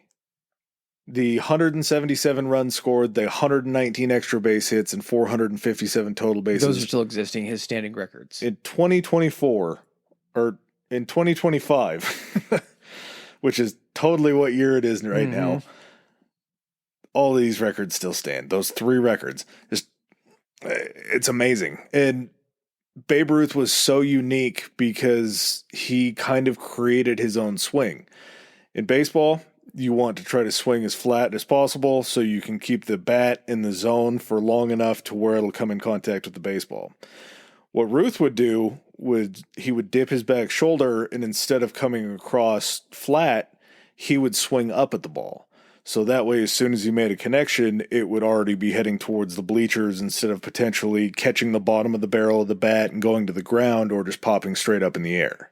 It's physics. So if you're swinging at something coming directly at you and you swing along the same line, when it makes contact, as long as it's solid on the bat, it's supposed to go straight out from you. Like you're supposed to, line drive is what you're going after. You're going after consistent line drives. He's essentially trying to meet the ball by coming up. So not meeting it at a perfect angle, but to still get the bat on it too, instead of going for a line drive immediately, he's already starting the trajectory going up. He's going for his swing is tailored for home runs. Yeah, but at the same time, he's still batting 378. So, which means he's making insane contact even on the swings he's not hitting home runs. Yeah, just an incredible batter. He also, I believe, I might get this wrong, a typical bat that's used in the major leagues nowadays is anywhere from 33 ounces to 36 ounces. That's how much they weigh. Usually they're made out of maple. I believe they also might make them out of ash too. I believe Babe's bat was 46 ounces. So he was swinging a bat that was 10 ounces more than the largest bats that they use in the MLB today. 25% heavier. When you make a connection with the ball with something that's that much heavier, it's just going to travel that much further. Carrying more momentum with it. I was watching one of the old Sports Century documentaries, and they had brought one of Babe Ruth's bats to the All-Star game and had the players swing it and like try to use it. Every single one was like, it's too big. This is too heavy. I'm going to throw my fucking shoulder out. I'm not used to swinging something like this. You can't get around. It's like swinging a regular bat with a donut on it. It's just so heavy. But he was effective. He was very, very good. The Yankees would lose to the crosstown rival New York Giants, the guys that they shared the Polo Grounds with. Even in that same time, they lose the World Series. He still scores himself 5 times. He hits his first World Series home run. And after that, they go on another off-season barnstorming tour to go play. The reason he gets in a lot of trouble is there was a rule put in place in baseball that stated if you played in the World Series, you weren't allowed to go play exhibition games in the off-season. Now, you kind of wonder about it for a little bit, but then at the same time you realize baseball is looking at it like, well, these are the best guys in the world that just played in the World Series that we charge money for to come see. They're not sideshows. Yeah. That people are supposed to see at state fairs that they can pay $5 to come see if they want to see them. It's the thing about the owners wanting to go and get the most amount of money. Yeah. They need to come and pay our ticket prices if they want to see these guys. Yeah, if you want to see the best players in the world, you have to pay us first instead of paying them. We want to keep control of that rare commodity. So, Major League Baseball finds out that Ruth's going on this tour. He says, or the commissioner says, if you're going to go on this tour, I'm going to suspend you. And Ruth goes, all right. He shows up and he's like, what are you doing, babe? And there's just a giant bus with Babe's tour painted on. He's like, nothing. He's like, you're not allowed to, do the tour stuff in the off season. He's like, I know I'm not. He's like, what's that behind you? He's like, this motorhome. I'm taking a tour across the country. I'm going to go see the Grand Canyon, all that kind of stuff. Definitely not a money-making venture. I'm sponsoring a city bus in New York. You're going to see him around everywhere. So Ruth goes on this barnstorming tour and the commissioner suspends him. The commissioner suspends him all the way up until May 20th of the 1922 season. What's the start date of the season? April, beginning of April. I'm not sure when it started back then, but usually it's like April 1st. It's almost 2 months. Yeah. And Babe probably went on that because he's like, I'm still making more money doing this thing than I am going to make in the next season of baseball. So, and how much money are the Yankees going to lose? Yeah. When people don't want to show up to the park because they're not going to get to see the Babe. Yeah. It's incredible that he knew he was going to make that much more money, that he's just like, yeah, I'll come back early in the season. It's like the guys that, European soccer stars coming over here because they can make a ton of money. Yeah. Very similar to that. So he comes back from suspension May 20th, and 5 days later on May 25th, Ruth is tossed from a game for throwing dirt into umpire George Hildebrand's face and then climbing into the stands to confront a heckler. So, and to do that, you got to reach down and get the dirt. So that's very intentional. That's not just, the manager thing where he's kicking dirt and the fucking ump's like, oh, I got it in my eye. That's you dipping down, grabbing some sand, and then doing a Ron Artest and charging into the stands. And his explanation in the interview after the game was like, I didn't even throw dirt. I didn't know he had dirt in his face. I thought he had dirt on his shoulder. That's what it looked like to me. I don't think I hit him in the face with any dirt. It looked like it was just on his shoulder. And then that guy up in the stands had just been talking the entire time before the game, and he was heckling me. He called me a bum and a couple other things. I don't mind if you try to run me down, but there's just certain things that I won't be called. And if I hear that, I'll go up in the stands again. Just zero remorse for what he just did, which is so perfectly Ruth that he won't apologize for it. He's like, yeah, There's justification for both of these things that happened. So this is kind of taken on a new meaning for me when we were talking at the beginning about this being the first superstar. Mm-hmm. It's now becoming the first superstar in more dimensions than I thought it would be. Oh, yeah. It's the superstar athlete that's good on the field, but is also like kind of controversial. And he's just a total mess. Like this isn't like the fucking all-American quarterback that drinks his milk and does all that kind of stuff like they had to paint some people out to be. This guy is just like, no, I'm really fucking good. I know I'm good, which is why I could be suspended and go do this tour and make more money. Yeah. And then I can also not toss dirt in Tune-Up's face and charge the stands. And not come out and be like, I'm really sorry I lost my head. Just being like, no, I'll fucking do it again. It gets so bad off the field and then with these on the field incidents that Babe Ruth becomes the first person to sign an ethics clause in his contract. They forced him to sign an ethics clause saying that if he was caught drinking during the off season, if he was caught out after 1 o'clock in the morning or drinking during the season, out until past 1 in the morning during the season, which he constantly was, there was a quote from one of his old teammates that said that whenever he was bunking with Babe Ruth on the road, he knew that it was just going to be him and Babe Ruth's briefcase or his suitcase because Babe was never going to be in the room. And of course, these on the field incidents that are happening are also a bad look for the team and for the Yankees, and they're not portraying Babe in a good light. So if he breaks any of these rules, they're allowed to take back whatever money is remaining on his contract for the season. And this is now standard in contracts for athletes. Yep. There's ethics clauses in damn near every contract that are signed. But in true Babe fashion, he does pull it back together. And in this shortened season, because of the suspension, he still hits .315. So still historic status, or not historic, but Hall of Fame status. 39 home runs and 99 runs that year. The Yanks again lose the World Series to the Giants. So 2 straight years they lose to the crosstown rivals. He's like, what do you want from me? You guys won't let me drink during the season. I need my go juice. You guys want me to be human again? I've been fucking detoxing for the first 2 months. Yeah. April 18th, 1923. Just another random shitty day. New season? Yep. Okay. Yankee Stadium opens for the first time. And this is Old Yankee Stadium. Yep. Okay. Old Yankee Stadium, built in 1923. They moved out of the Polo Grounds. They built their own stadium, and they built this for max capacity for people to come see Babe Ruth. This is the one that you always saw when it did the outside shots where it would go on George's Job on Seinfeld. Yeah. Yep. Yeah. Yeah. Oh, man, that's a great image. Mm-hmm. They built this place specifically for Babe Ruth. If you're a baseball fan, you know what's called the short right field porch. This was built because the Polo Grounds had a short right field porch, but if they could scoot it in a little bit more. Do they call it the house that Ruth built? Yeah. Okay. Yep. We'll get to that here in a second.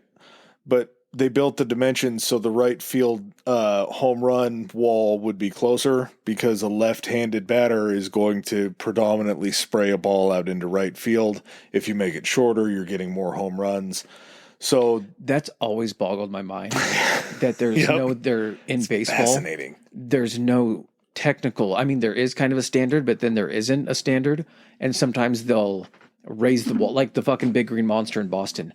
It makes no fucking sense as far as baseball goes, because even hitting that wall at any point, it's not like fucking dodgeball where you catch it off the wall and it's an out. If it hits off the green monster, that's a base hit. Yeah. Yeah, it gives you a reason to try to hit against it, but the reason that happens is because it's scooted in so far. Yeah. So the closer the wall is, the higher it gets. Mm-hmm. I want to say it's like 260. So this is essentially a stadium built to increase home runs. Yeah, and specifically for him. Much in the same way that you would always play home run derby on video games at the Rocky Stadium. Yeah. because it's in ball travels Colorado. far- The yeah, the air's ball- thinner, the ball travels further. But the reason that Chris said that it's the house that Ruth built is because in the opener, Babe Ruth is the first one to hit a home run. And that's sort of like the ceremonial thing, but at the same time, they just keep piling people into this stadium. It's bigger than the Polo Grounds where you have everybody else coming to see this. You built this to maximize seating so you can have people come see Babe Ruth. At the time this was built, was it the biggest baseball stadium? That I don't know. Okay. I'm not sure. I know it was probably roughly the size of Fenway as far as attendance goes, but I don't know. It had to have been because it was the newest. Just like now, newest stadiums are usually the most state of the art. Yeah. Where were we? Oh, that year, Babe Ruth bats .393, 41 home runs, and finally they beat the Giants for the Yankees' first World Series victory. I don't know if you know this, and this could help provide context. What's the highest batting average someone has finished with in baseball? I want to say it's 429. Okay. That's what puts us in the greatest batting performance in baseball history. And Adam's going to look it up while I'm saying this, so I might have to correct myself.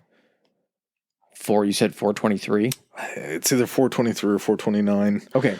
Still, even if it's one of those two, 393. You are so close to that. So he's consistently performing at this level where he is just under the greatest hitter of all time. And he's consistent. Yeah, it's absolutely incredible what he's doing. So the highest career batting average, a guy named Josh Gibson. Oh, yeah, okay. I believe Josh Gibson. No, it does say MLB. He batted .371 for his entire career. So over the entire length of his career, he averaged .371. So if you have a season that you're hitting .393, you are higher than the guy who had the best batting average ever. Yeah. As far as for a career. He had 41 home runs that year. Like I say, yeah, I think I already said that. But he brings the Yankees their first World Series. That's huge. To bring a New York team their first ever series or World Series championship. The year that the stadium opens. Yeah, it's a pretty good way to do it. And I don't know how many they have. It's like 29, something like that. But Ruth was the first one that brought you guys a World Series. So thank the Red Sox for that. 1924, things take a turn. Ruth is plagued by injuries. He still puts up 46 home runs. Same year, he bats .378. Ends up winning surprisingly the only batting title that he won. The year that he had the highest average in the major leagues was .378, and the year before he had .393 and didn't win the batting title. So they're looking at these individual numbers instead of the whole kind of scope. Yeah. 1925, the Babe shows up severely out of shape. Like, he's hardy and hard. He's just coming off, like, statistically, some of the best seasons in baseball history. It's eventually going to catch up to him to where he just wants to. It's like it's Johnny Manziel. Yeah, except for Johnny Manziel. No, okay. No, yeah, that's actually pretty correct. Let's say it's Johnny Manziel's last 2 years at, oh my God, why can't I remember this? Cleveland? No, when he was in Oklahoma. Oh, Texas A&M? Oh, Texas A&M. So yeah, it's his last 2 years and then his first season in Cleveland. He's just living large. Nothing can touch him. And now here's the come down. Yeah, and it came down pretty bad. Babe Ruth ended up collapsing at a train station in North Carolina coming back from spring training. And there were rumors that were circulated that he died in the train station. And there were a couple premature obituaries that had gone out. Excuse me. He ends up getting taken to the hospital. This would become known as the bellyache heard round the world, because the explanations for this, I believe he had an abscess in his intestines that he had to have surgery on. There were stories that he ate too many hot dogs on the train and had himself a real bad bout of indigestion that made him collapse at a train station. Just trying not to shit his pants. Yeah. One of his old managers believed that this was because he had a particularly bad bout of VD. So all of them viable options. He got taken down by a venereal disease, an STI now, I think is what they're called. A lot of figures in history have been taken down by the same. Yep. Just a real tough deal, which either way, 50-50. One of those two stories is definitely accurate. But I think it was probably just because he was living very hard on himself and he was an athlete. He was working hard playing what he did, and then he wouldn't go home and rest his body up. Recovery wasn't a thing that these guys did. He was just redlining like a 1992 Honda Civic and then expecting it to like keep running. Yeah. And you show up out of shape, so your body's already beat up, and then it's carrying around extra weight. It didn't go real well. It was his worst season as a Yankee. He batted below 300. He batted 290, only hit 26 home runs that season. Which still, how many baseball players would kill for that season? Oh, yeah. 290 and 26 home runs will get you a $100 million contract pretty easily now. 1925-26 offseason, Ruth starts to take his health a little bit more seriously. No more hot dogs. He ends up... I guess what you would call like a modern day personal trainer. He's working out at a gym. Some of the most hilarious workout routines that you've ever seen on video. I'll probably use that. You'll have seen it in socials if I use it, but I got to use some clips from it because it's stuff like he's laying on the ground and the guy's got both of his feet and he's doing like the Three Stooges where he runs into him and then Ruth pushes him back. Like trying to work like a billows? Yeah, like exactly. Billows, yeah. It's Babe Ruth standing there and this dude with boxing gloves on just hammering him in the stomach. Just all sorts of this crazy goofy shit that they called training back then. But he turns his health around. He's back in great shape. The 25-26 season, after he starts working out, he ends up hitting 372, so back up again, 42 home runs, and they lose the World Series based upon a stolen base blunder by Babe Ruth. He comes back, he's in his regular form again, they make it all the way back to the World Series yet again. He was supposed to, someone stole a base on him, or he tried to steal a base? He tried to steal a base. Okay. He said that he got the sign wrong. He ends up getting thrown out, and they basically said that had he been safe or had he stayed on for the next guy, if they would have gotten a hit, it would have been a game winner and a World Series winner.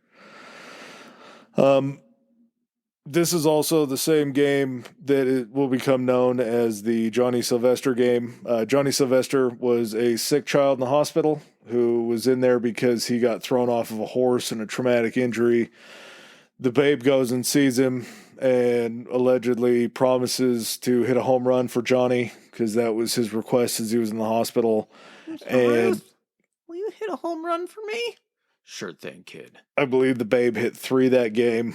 And so, of course, they're going to pump that up as Babe Ruth saved a child's life in the hospital. It's just so what Babe Ruth, the first Make-A-Wish. What pretty much, yeah, it's what the media does. They blew that stuff up. There was a very interesting take that the media took to Ruth because they knew about all of the off-the-field exploits. Well, yeah, he's living in probably still at that point as one of the biggest media markets in the world. Yeah. He's probably the most famous, if not one of the most famous baseball players currently playing in the league. You look at athletes now that live in those types of markets and it's nonstop. Yeah. So again, like so many different dimensions of him actually being not just from a talent standpoint, but literally in like all these different facets being the first like superstar. Well, for a good portion of his career, they were only writing about the stuff that was going on the field. It didn't, I believe that tide kind of turned on talking about him a little bit more off the field was when him and his first wife, divorced and it became public. But at the same time, Ruth was a cheater. He was a philanderer. He was out on the town with all sorts of women. And like I said earlier, when I said that him and his wife were married and they couldn't have children, but they raised a child together. Kind of figured what you were getting at with that.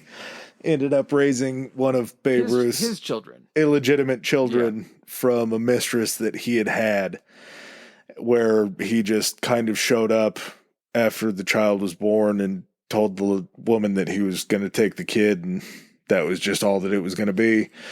And what are you talking about, lady? This is Babe's babe. Yeah, just a crazy, not a good guy in that respect at all. But I can't help but love him because he's such just a goofy bastard. Again, it's separating art from the artist. You can look at one thing in adoration, look at the other and be like, ugh. There's still some stuff off the field where I'm like, God damn, dude, you drank that much beer and ate that many hot dogs and then went out and hit 3 home runs in a game. Like that's pretty impressive. That's Wade Boggs in the flight across the country. Mm-hmm. But he's that's what I was going for. His salary that year for the 25-26 season, or the 26 season, was $52,000. He made $100,000 doing 12 weeks of vaudeville during the offseason. He made almost double his MLB salary just doing vaudeville stage plays. I think that's what vaudeville is. Had this been an interest of his? He acted in a lot of movies. I don't know if you can even call it acting because in every movie he just plays Babe Ruth. He just plays himself. He's just showing up as and guest starring Babe Ruth. That's not even acting if you just go on and play yourself. He'd be less famous. It would be less of a draw if he was trying to play a character. Yeah. But he's making so much money off the field. Okay. Did you get any more detail on this vaudeville thing? Like, was there any explanation? Because that is a big fucking pivot. Is it? He's a public guy out who loves talking to people and signing autographs. Was there anything about like reviews, like how he was? I'm sure he was magnanimous the entire time. Okay. That was just his personality. I listened to an interview with a guy who lived, I guess it was a part of a documentary, but he lived down the street from Babe Ruth in Boston. Mm-hmm. And he said that every day there would just be kids lined up outside the house to talk to him or give him a high five or get an autograph from him. And he said that he was walking by one day and nobody else was there, and Babe came out and he looked up and asked him if he was Babe Ruth. And he says, "Yeah, I am, kid. Are you a fan of mine?" And tousled his hair. And the kid said that he just ran home. He didn't even respond to him. He just ran home. And he said that he didn't wash his hair for a week after that because he said nobody could touch me. I couldn't wash my hair. Babe Ruth touched my hair.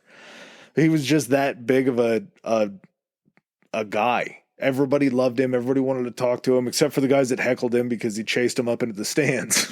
But he was just very popular.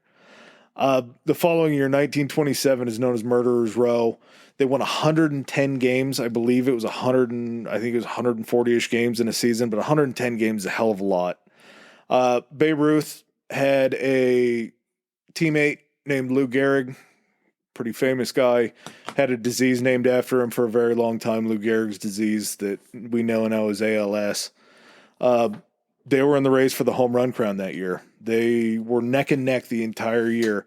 It's so rare, and again, this is another episode coming up, the home run chase between Mark McGwire and Sammy Sosa was the biggest thing in baseball in the mid-90s. It arguably saved baseball at a time when it was just slow.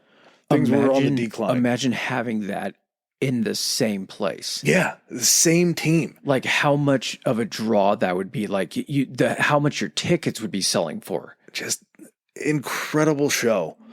Ruth ends up winning that home run battle. He ends up breaking his home run record that was 60, which wouldn't fall. I don't know the date. Roger Maris is the one that would end up breaking Babe Ruth's record, another Yankee, unfortunately. 61, right? And yes. Then the home run race was to 62. 62 was it 61? Yeah, because they had to be 62 beat Maris's record, I think, or 62 or 63. I want to say 62. Yeah, that's bad on me. 1928, Ruth starts hot ahead of his pace from the previous year, so he just broke the home run record again, hitting 60.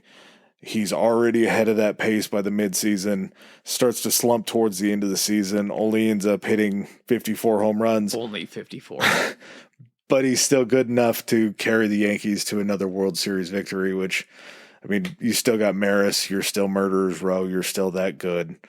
1929, another historic year for baseball and for the shit Yankees as well, but they adopt the pinstripe jerseys for the first time with numbers on them. Babe Ruth hit third in the lineup. Babe Ruth becomes number 3. Just simply how it worked. There's a legend that the pinstripes were used to make Babe Ruth appear slimmer in his jersey. They built a stadium for him. Yeah, that's true. Why would you not model your uniforms after him? During that season, their manager would die, which is shocking that it would happen that fast. I think it was a flesh-eating virus that got him. The Yankees would finish second that year. Ruth hits 346. Still incredible. 46 home runs. Hold on a second. Their manager died mid-season? Yeah. After their manager dies, Ruth kind of starts to push for this player-manager position to where he can kind of run the team, but he can still play every day. And it becomes an issue because the Yankees are looking at Ruth and like, you can't even manage yourself. You're a wreck, dude. You're showing up to games late. You're showing up to practices late. You're bombed all the time. You are in the middle of a divorce. You're just not in good shape yourself. We're going to put you in charge of a team. It's like, look at my home runs. Yeah. Home runs. Unfortunately, on the field production just can't manage a team. And I can't say that I blame him because he kind of was a train wreck for a very long time. He would end up marrying a mistress, Claire Hodgson. He would adopt. Did you say an actress or a mistress? Actress who was his mistress. Okay. That had been reported in the news, and that was a pretty hot topic when it all came about. He does marry Claire. He adopts her daughter, Julia. So he has Dorothy, who is his first child that was illegitimate, that was raised by his first daughter or his first wife, who, I believe it was the same year in 1929, died in a house fire. Kind of weird. So he's got 2 daughters that we know of. I'm sure there's more kids that could pop up on Ancestry.com. No free plugs. But his life is kind of his career is starting to look a little bit different just with age, just with time. He entered baseball in 1914. It's 1929. That's a fairly long career. 15 years is a pretty good career. I wonder if he's like New York Genghis Khan. If people in New York that have like lived for generations in New York, they can do an ancestry test to find out if they're one of Ruth's illegitimate kids. Just all the hot spots where they played road games during his career. They're popping up everywhere.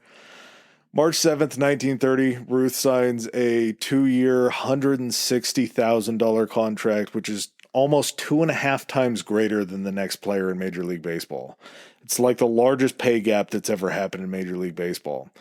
And again, we're talking numbers because in 1930, we are full-blown in the Great Depression.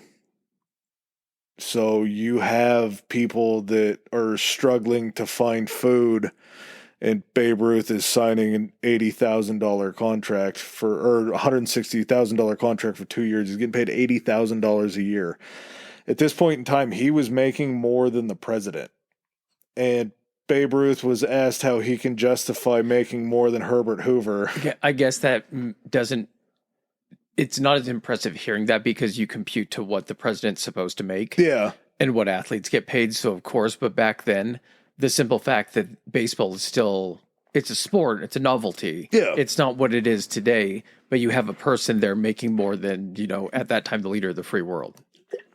Good justification, though, because when he was asked about it, he said that he had a better season than Hoover did.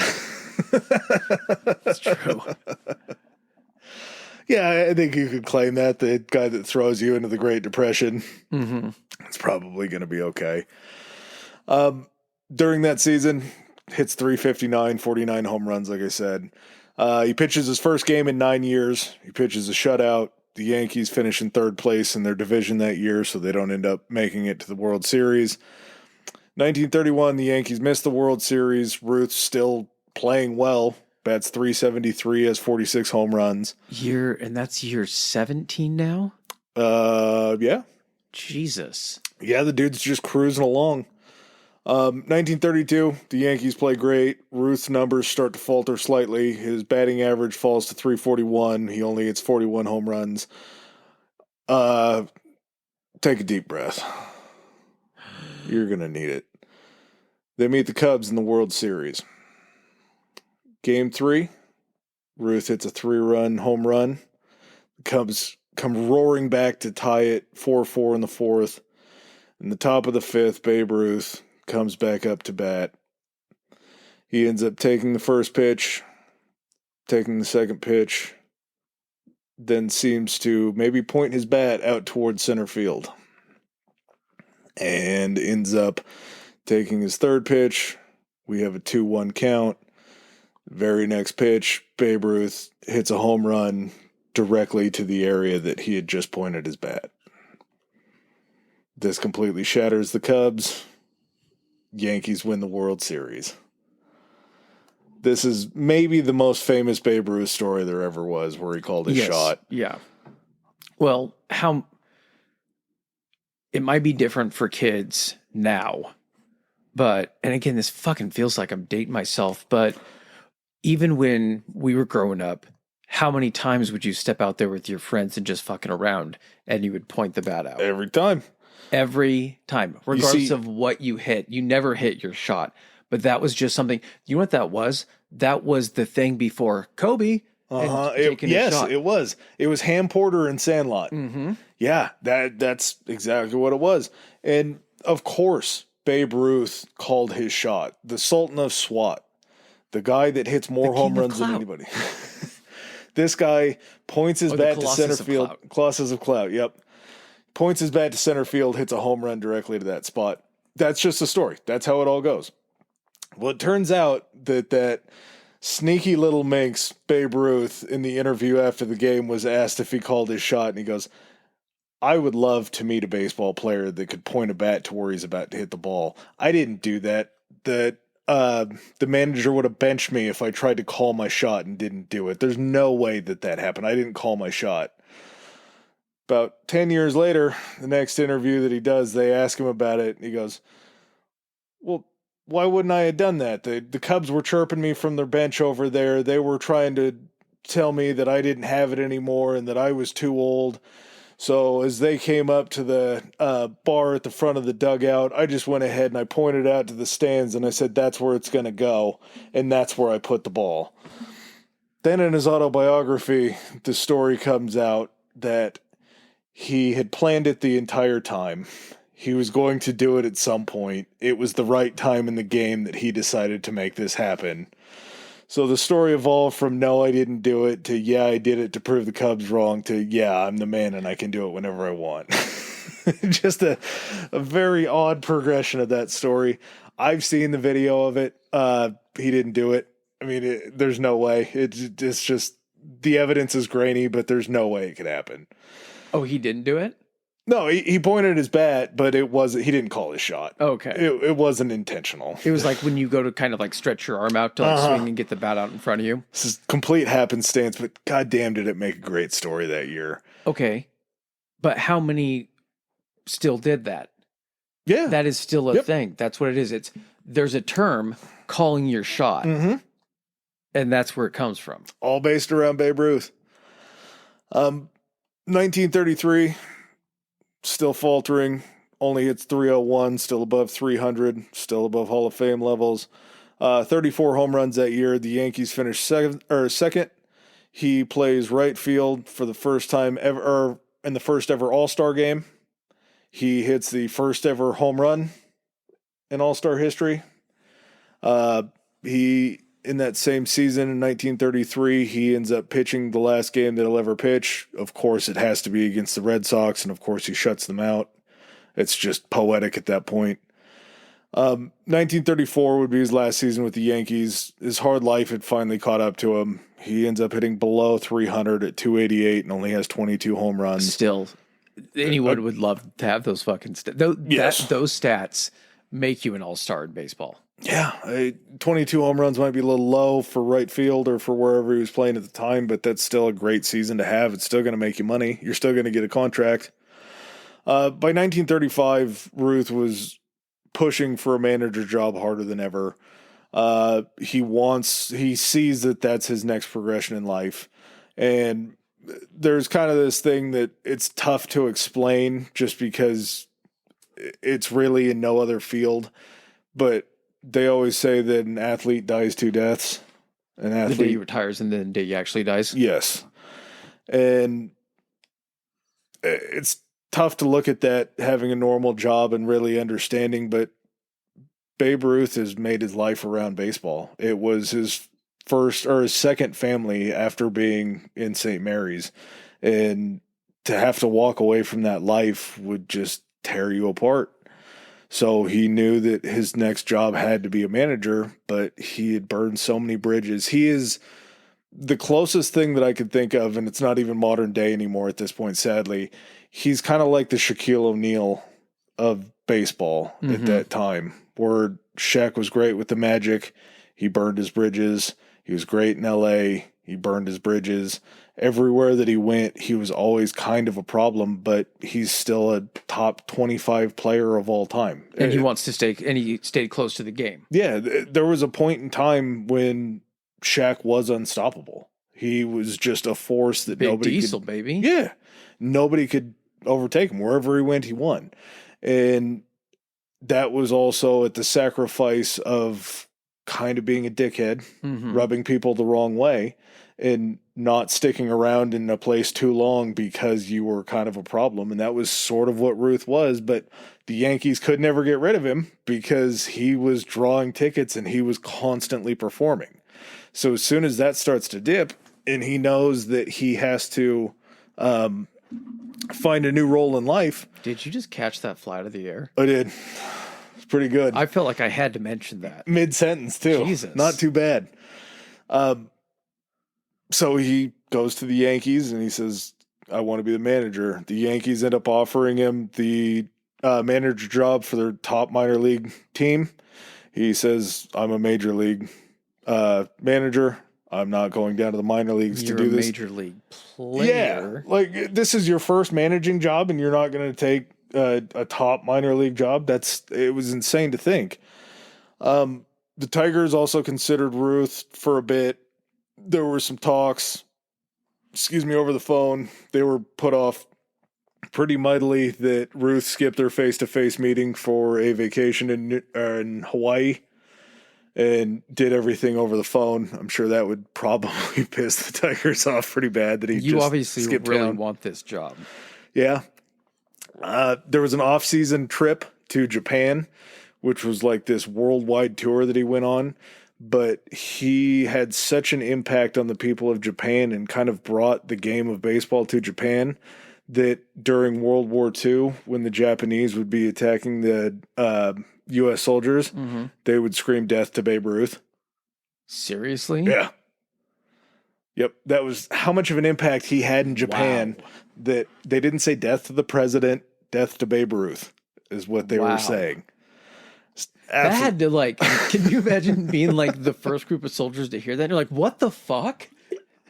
Well, you just hear this scream out there, death to Babe Ruth, and you're just like, what the fuck is going on? Why are they screaming that? We were talking about during the Battle of the Bulge episode, like the questions that they would ask to make sure that they weren't German spies that were over there. And then you just hear the Japanese soldiers that are attacking you yelling death to Babe Ruth. You're like, wait a second, are they from America? Yeah. How do you know about Babe Ruth? I'm terrified, but I have so many questions right now. This guy named Emil Fuchs was the owner of the Boston Braves. He offers Ruth a job as the team vice president, the assistant manager. There was some profit sharing that was going to be going on. Babe's like, all right, assistant manager of a Major League Baseball team. I'll take that job. Turns out it was just a publicity stunt to get him to go play in Boston one more time, except this time for the Braves. He was largely brought in. Oh, they got him on as a player too? Yeah. So he comes over as a player. He's also this team vice president job, this assistant manager job. It So turns then he is out, Jackie Moon at that point. in a way, yeah, I guess that's true. As team VP, he was just kind of paraded around to go sign autographs. That was his only really job that they asked him to do. He's like, look, we're a Boston team, but we got Ruth back. As an assistant manager, the manager just completely negated any suggestions that Ruth would make. Ruth was also struggling at the plate this entire time. Just not what he ever once was. Just a shell of himself. He was out of shape. He was having trouble. There were times in his last season with New York that pitchers would refuse to pitch if they were going to put Ruth in the outfield because he was such a liability just getting to balls. He was getting old. Father Time is catching up. His first death is happening. He's like 19, 20 years in at this point. Yeah. Long ass time. There was still a little spark in the old Babe, though. May 25th, 1935, Babe Ruth goes 4 for 4, so perfect game hitting with 3 home runs. So 3 of his 4 hits that game were home runs. 75% of his hits were out of the park. Absolutely. Flashes of old Ruth. Everybody on the team recommended that be his last game, that he retire. But Ruth, a man of his word sometimes, had told the team that he would play out the next 2 series on the road. So Ruth would end up retiring June 2nd, 1935. And You're probably also not reconciled with that yet. No. Because you're not going to top that game. Or maybe you think you still got it. Maybe you have that and been like, if I could do this for a little bit more of a stretch, I'll go out with an even bigger bang. But you had to know that wasn't likely. So, like, I think at that point, too, if they're just like, hey, you should go out on that game. He's like, I wasn't planning this or anything like that. I'm not ready I need some time to process. Yeah. Well, and I believe he dropped off. He retires June 2nd. So he retires April, May, June, 3 months into the season. But like literally like a little over a week after that. Yeah. He did that game and then a little like over a week later, that's when he retires. I think he was only hitting like 180 though. Yeah. So he wasn't making a lot of connections, but when he did, the balls would go. In retirement, Ruth kind of found solace in golfing. He was sort of like the first guy to start playing celebrity golf tournaments.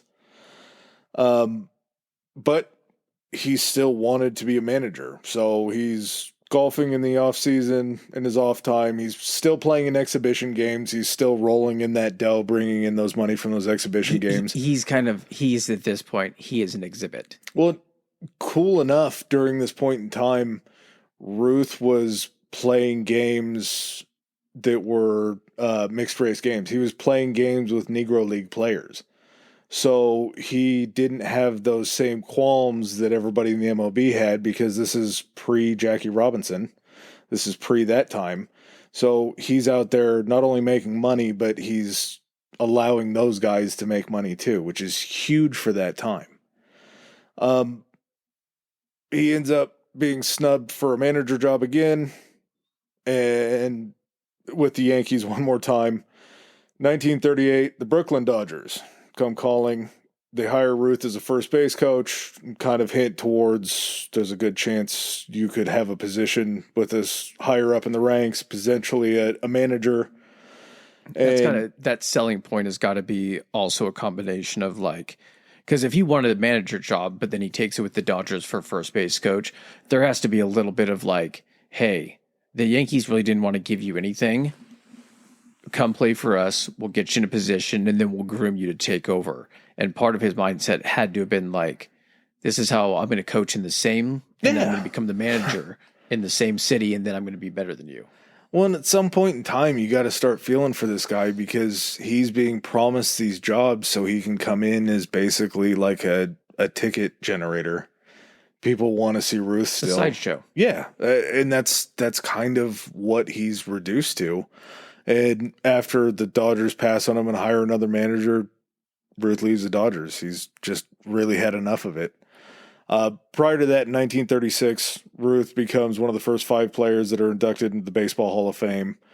No brainer. I mean, it's the easiest thing in the world to do. Ruth would retire with 714 total home runs, which would end up being eclipsed by Hammer and Hank. And then Hammer and Hank Aaron would be eclipsed by Barry Bonds. Not really much to touch on that. Bonds did a lot of steroids. Babe Ruth did a lot of drugs. Hank Aaron, I want to believe, was fairly clean, but he's a baseball player, and they do what they can to get an advantage. So Maris breaks his single season record for home runs. Hank Aaron breaks his career total for home runs. His legend doesn't change. Even though he's not holding those records anymore, he's still, I mean, I don't know how he's looked at for kids today, but I grew up with this. We grew up with Babe Ruth. These stories of Babe Ruth, the guy that played in the 1920s and 30s. It's the same way, and the time is spaced out further, but it's the same way that maybe my kids' generation will kind of look back at Michael Jordan. Could be. There's a little bit more of a time gap between us and Babe Ruth and then, my kid Michael Jordan, but at the same time, to just, that person isn't, you might not view that person as the best player because there's generational biases between, the people that they watched growing up and all that shit. But to look back and see someone so important to the game and that someone whose records may have been broken, but at the same time, they still hold some records, so they're still relevant. I think that could be kind of an apt comparison. Well, and there's still, too, the fact that his records weren't broken in the same amount of games. It took them more games to break the records. Yeah. Maris, I believe, had 9 extra games. Aaron, I believe, had a full 162-game season or was playing 162-game seasons to break the career record. Getting back to just Babe, 1946, Ruth is diagnosed with an inoperable malignant tumor at the base of his skull. I believe they said that it started going through his nasal passages, and that's just where the tumor ended up growing. Luckily enough for him, he was afforded the ability for kind of new revolutionary techniques to handle cancer. Mm-hmm. He was, I believe, the first patient to ever go through radiation and a mix of prescription drugs. And they actually had some fairly decent results with it. Enough to where I believe he ended up losing 80 pounds after it was found that he had this tumor. He was able to put all that weight back on. He was good enough, too, to go on trips for the American Legion to raise money for the troops. And this is, again, right after World War II, during World War II. This is kind of all going on where he's going to try to raise this money for the troops. And then afterwards for the American Legion. So I believe the American Legion handles veterans coming back from war. I thought that was the VFW. I don't know. Yeah, we got to figure out what the American Legion is. Yeah. But these things can only hang on for so long. One of Ruth's last interviews, I believe it was the last interview that he did a radio interview with a child. He was like a 9-year-old. And Ruth was having a tough time with his voice at this point because it had affected his vocal cords and everything in his neck. So his voice was pretty weak. Him and the kid had a real nice back and forth, and Ruth would go back home that night and he passed away in the hospital. The Yankees, to their credit, I hate saying that sentence, held a 2-day vigil in Yankee Stadium Rotunda. There were 77,000 people that showed up to see Babe. There's so many people. Not to see the body, but to pay respects. Yeah, to see the body. In 2 days, that's a hell of a lot of people. That's 2 games worth of attendance just to show up for the viewing. Over 75,000 people attended the funeral outside of St. Patrick's Cathedral, so just beyond family and everybody that packed the inside. The Babe is buried in a cemetery called the Gate of Heaven Cemetery in Hawthorne, New York. I think that's more so because he wanted to stay away from Baltimore. That was kind of his old life. Yeah. And so I would assume that being buried in New York is kind of poetic for the fact that the best years of his life were That's what I spent think. in New I think York. you would probably pick wherever you had the fondest memories of. Yeah, but I mean, the guy, for as long ago as this was, just like we were talking about, he's still kind of, I don't know if you would say the most notable baseball player, but whenever you talk about baseball, Babe Ruth will always come up because he was baseball for so long. He saved baseball after the Black Sox scandal. It's a lot like we talked about with Bird and Magic and their rivalry. Mm-hmm. Ruth was the one that spiked more interest in baseball to get these people in the seats because he was the guy that was hitting home runs. He was the guy that changed the game from the dead ball era to the live ball era because everybody started trying to hit home runs like Ruth. Just a special guy, a full-blown dickhead, but man, he's a lovable guy. It's insanely. I didn't know 75% of this stuff. Like, to me, of course, calling his shot, known as a Hall of Fame baseball player, but you can make the Hall of Fame after having like 2 or 3 good seasons. Yeah. This guy can put together, with the exception of maybe the last few years where he was just, like you said, holding on a little bit too long, had essentially just a consistently like amazing career for a long fucking time. And not only that, but not only just kind of changing the game as an athlete, but also changing the game almost as what athletes kind of are now, where it's almost like their athletic fame, they transcend that into like other forms, advertisements and fucking vaudeville and all that kind of shit.